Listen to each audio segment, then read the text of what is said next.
Hello YouTube, welcome back to the channel. Another video here. Not really a newsy video per se, but more of a kind of a discussion point on something that I had the chance to see a little bit earlier this week, but it came up again, so I figured I would have a little discussion on it. And I'm not sure exactly what the title of this video is going to be, but something like the market is the market. I think that's probably makes the most sense. And I've talked about in the past how I think there's a disconnect between I think people's expectations of how certain things are versus the reality of it.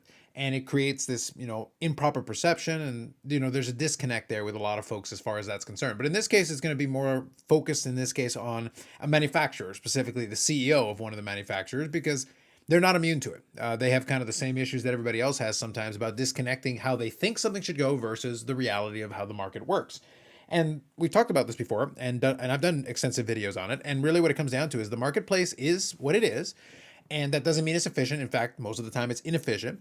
A lot of times, that thing the market does doesn't necessarily make sense, and it's not necessarily to their best, basically to their best advantage. If the consumers did what they should do for themselves, a lot of the things that people complain about in the hobby right now would not be things. A lot of these products that don't hold the value they should would have to be retooled or redone, or the price would have to be dropped. And third-party graders, for whichever one you prefer, maybe your favorite of choice would probably be number one if everything was fair, so be it.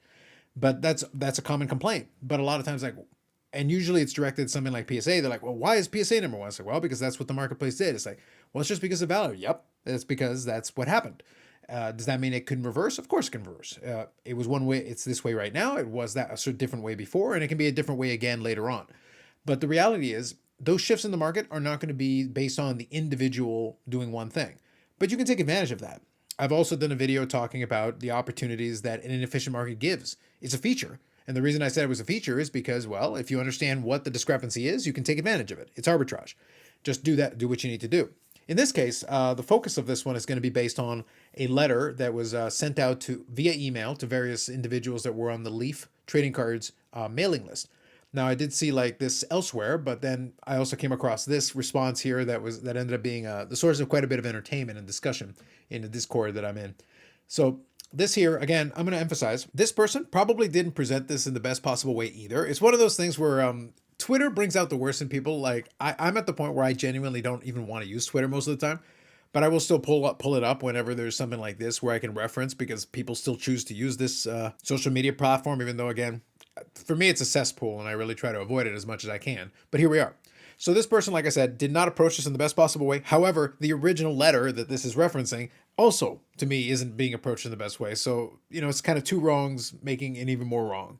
So let's quickly talk about this. So this person says here, this is the most unprofessional note ever from Leaf CO. I definitely see more unprofessional ones, but it's definitely not a professional letter. Unlicensed soccer products, 70 parallels, and ugly sticker auto. Stop complaining about lazy customers and look in the mirror. This is a bad product. I'm not selling all my Leaf cards and not looking back. This is very much a social media post. Who cares if you sell your cards? That's on you. Great, fair enough. But the points about this being an unprofessional letter, I think there's some validity to this. And I'll read you the letter here because it was included in the screenshot. Greetings all. We've been closely monitoring the activity in the marketplace on 2022 Leaf Metal Soccer Hobby. It is currently being sold by very weak hands below factory costs. It's like, oh man, the weak hands. We need the diamond hands. To the moon. A little bit of crypto, We believe most of these weak hands have exited their inventory and will be rewarding those who held. So at that point, like already it's kind of off to like, you're trying to evaluate the marketplace, which, by the way, as Brian Gray, CEO of Leaf, you're entitled to your opinion. But at the same time, it's like, it's not really your place to be evaluating the marketplace from the perspective of telling people that these weekend, you're trying to assure, I don't know if you're trying to assure other people or you're trying to assure yourselves. You sent out this email to people on your mailing list. So you're trying to convince them, I suppose. With this being said, we know, all capital letters, this product will be good, capital letters. As young players become the megastars, we know they will. What, this time we don't capitalize the will? Oh, man. However, we must concede that much like NIL, the consumer doesn't understand the monster value or is too lazy to do the homework. Now, this becomes a bone of contention because Brian Gray then elaborates further to try to clarify that he's not referring to everybody, he's referring to people dumping the boxes at a low price, etc., etc. But you said the consumer. So the consumer is the consumer. That's very broad. That's open-ended. So I'm sorry if people didn't direct it. By the way, you sent it out. You sent out this email to your own personal mailing list for Leaf cards. So obviously some of these people are including your customers. So you're saying the consumer is too lazy to do the homework. And then you kind of have to backtrack on that and try to specify and clarify. As a side note, these boxes cost us over $300 each to make. There's absolutely zero reason these should trade where they do. So here's where I'm going to take a bit of umbrage. Like I said, I'm poking fun at some of this other stuff, but this is where I'll take a little bit more serious umbrage. These boxes cost us over $300 each to make. As a consumer, I don't care. I don't care if they cost you $3,000 to make, $30,000, $300,000, $3 million each to make. That is not my concern as a consumer. The question is, do I see $300 of value in the box in question? If the answer is no, it doesn't matter that you spent $300 on it. That sucks to be you. You need to reconsider your business model then and adjust accordingly. Maybe increase production, lower the cost, put more in it. I don't know. I don't know what the answer is. But there is absolutely zero reason that these should trade where they do. There is a reason. The people that had them decided that they were worth selling at that price, and whether they were taking a loss or breaking even or whatever they decided to do, they decided they would rather have the cash than your product. And the people that bought them in turn didn't feel compelled to pay more for no reason. So I can't blame the consumers buying it, and I can't blame the people selling it because they felt that was the appropriate thing to do. So that is the marketplace in action. You may not agree with the result and the consensus of the marketplace, but if you are correct, and in fact they are such a tremendous, ridiculous value, well, then the secondary market will adjust that accordingly in time. But the next paragraph kind of alludes to the fact that it doesn't seem to be going in the way that you're expecting. Because remember, he has been closely monitoring the activity in the marketplace. So it isn't just the initial sale necessarily, because guess what? If those people bought the product, bought up a ton of it, and then started selling it for double or triple, and they were getting that money, well, there you go. The marketplace has determined that, yeah, the value is there. You're right. It was sold for too cheap the first time, and then the second and third time it's selling for more in line with what the marketplace should dictate. But the fact is that doesn't seem to be materializing. So today we announced a redemption program for this product. A product that holds this tremendous value clearly wouldn't need some additional redemptions in order to try to bolster the perceived value, but yet here we are. Buyers and dealers who open boxes and send us the box bottoms for this redemption will receive a very limited sealed box, which features 2 one-of-one Leaf Metal Soccer slab proofs per box, one signed and one unsigned.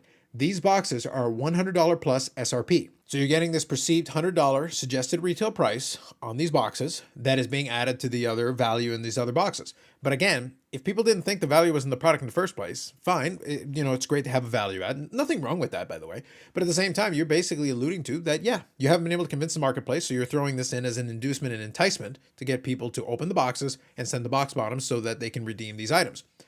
Would those items hold for $100? I kind of doubt it, to be honest with you, unless you happen to get the right person, the right situation. But hey, it's a value add is a value add. And if you've already got one of these boxes and you got the box bottoms, hey, go and redeem and collect it. Nothing wrong with that. But again, the entire tone and direction that this letter took very much falls under that unprofessional thing. And I'll go through some comments on the replies after this.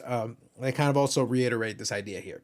So please see the instructions below. Please send this to everyone so we can get this out to everyone. And it came from Brian Gray. So again, this was in the Leafs. You have to be in the Leafs mailing list in order to get this. A very, very strange message to send out to people that are presumably already on your mailing list to try to convince them of the perceived value of this product. The market has made a decision on this product. Again, if somebody bought it really cheap and then resold it for double or triple, well, then you know that the marketplace respects the product that way.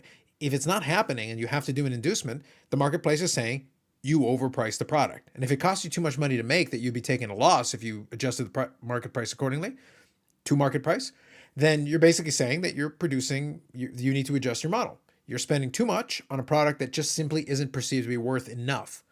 Now, I want to make really clear, because Leaf does their unlicensed products.